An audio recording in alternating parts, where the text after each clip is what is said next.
aka the Chocolate Diva, the host of the Chocolate Diva Chronicles and A Darker Shade of Brown. I got a lot to talk about today, from Prince Harry and Meghan Markle's wedding all the way to the Obamas and Netflix. Stay tuned. Hey everybody, it's Angelica Cheyenne, aka the Chocolate Diva. I am back and better than ever. I know you probably missed your girl, however, I had a lot to get through this year between classes, internships, and preparing for the future in my master's program. I was a little busy, but now I'm back and I'm ready to bring you all the latest tea that's been happening as of now. Congrats to anyone who is class of 2018. Now college is going to test your intellect, college is going to help you grow as a human being, and it's going to grow your mind, and college is going to help you establish lifelong relationships and friendships. Now for me, college was amazing. I got to stay at home. I got to stay in connection with a lot of my old friends from high school. I had the most amazing professors. I've had the most fun classes that a person can take, especially since I'm a communications major. We always get the lit classes because we always get the classes where you can talk all the time, and you can do group assignments, and we always have the real chill professors. You know how it is if you're a journalism or communications major. It's dope. But anyway, college is great all the way around. However, colleges can sometimes have its disadvantages. Now, if you're a party animal or if you're someone who likes to go out and hang out with friends, then most likely you won't be able to do that all the time as a college student. Why? Not because college students can't go out and have a turn up time and be lit, but normally you have priorities and obligations, that being your college credits first, because if you don't get those A's, B's, or at least C's, then you don't get to pass those classes. If you don't have a specific SAP at the end of the quarter or the semester, then you most likely won't get your financial aid. So grades are very important. You gotta have at least 2.0 minimum to stay in school. So with that being said, a lot of people have to balance, and sometimes when you balance, you can't always have the fun times like people who just are in the real world, so to speak. But nevertheless, college is great. However, when you also come out of college, you may not always have a job lined up for you, and that's okay. Now, according to NBC, a new report from the National Association of Colleges and Employers shows that for the first time in 8 years, managers are pulling back the reins on hiring college grads, with a projected 1.3% decrease from last year. Additionally, a survey from Monster.com found that of 350 college students polled, 75% don't have jobs lined up yet. Now, I'm gonna let that marinate for a second. 75% is 3 out of 4 people. So at every 4 college graduates you see, 3 of those probably do not have a job for when they graduate. Now, this was hard for me to hear because as a college graduate, it's kind of scary because they tell you, counselors, parents, professors, go to college, stick with it, get your degree, and you'll have a job in no time. And for the most part, that's true. I mean, I was one of the lucky ones because your girl got a job now. However, if you have not gotten a job yet and you just graduated, don't fret, okay? Now, there have been many speculations for the reason why people who are college graduates as of this year most likely don't have jobs yet. According to chief economist at JLL, Ryan Severino, retail hiring is down because there's still so much fallout from e-commerce, and the insurance hiring declines are due to the many disasters last year and a consequence of the payouts these companies had to make. Now, this all probably seems like a lot to take in, and I'm sure a lot of you are probably wondering, oh my gosh, retail's not hiring, I can't get a job in my field, oh, the world is crashing down.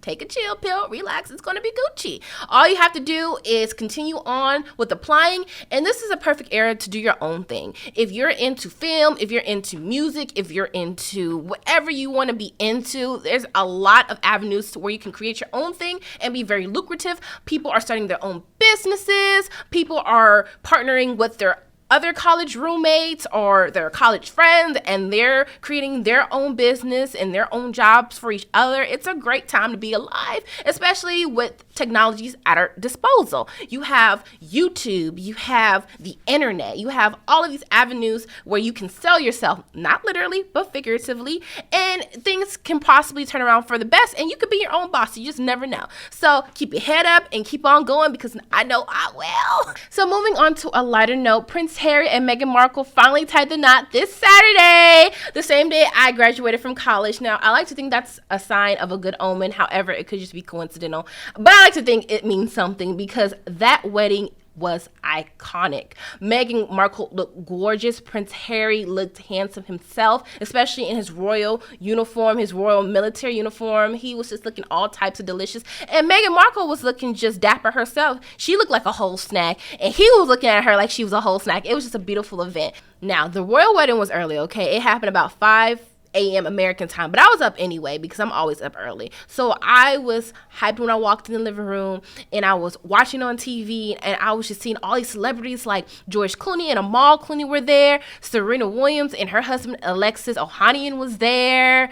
Idris Elba and his girlfriend, I believe it's his fiance now, but she was there, and everybody was just coming in. I was like, oh snap, look at all these celebrities here in support of their union. I was like, okay, go ahead, Prince Harry and Meghan Markle, y'all do that, because if you remember back to when Kate Middleton and Prince William got married, they had a lot of aristocratic people there and a lot of different royal families from all parts of the world there, but there weren't too many celebrities. Like, I know the Obamas were there and they're celebrities, but they're still political figures. They were the president and the first lady. So I don't remember all the people who were there, but I don't know if it were that many celebrities compared to when Prince Harry and Meghan Markle got married. So I was like, oh my gosh, I can't wait to see what's going to happen, and especially what's going to be of the monarchy. Are they going to be opening up the castle now? Because let's be clear, the castle, Windsor Castle, we never get to see footage inside of there,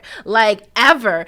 That's distinctly for the monarchy and the family. Like, we get access to Buckingham Palace and the chapel and stuff because that's more for the public and stuff like that, but not necessarily for the Windsor Castle. So when they were going inside of the Windsor Castle, I was like, oh snap, we get to see inside of the castle and see the castle grounds. It was just great all the way around, and I was just in amazement the entire time.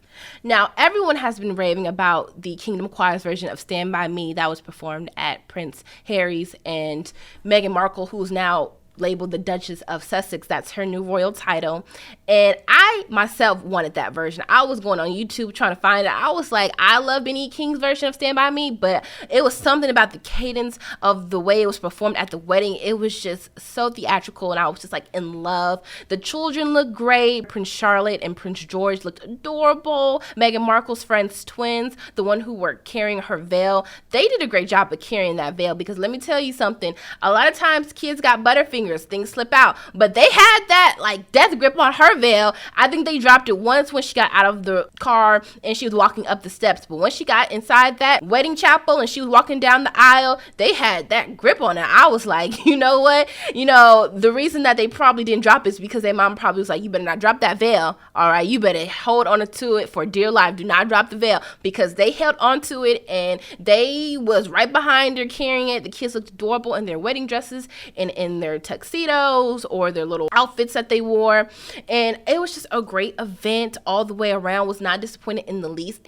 Now, moving on to the BillBoard Music Awards. Now, I'm not gonna lie, I fell asleep yesterday because I had a long day ahead of me today and this week, so I couldn't stay up and watch the BillBoard Awards. I feel like an old person.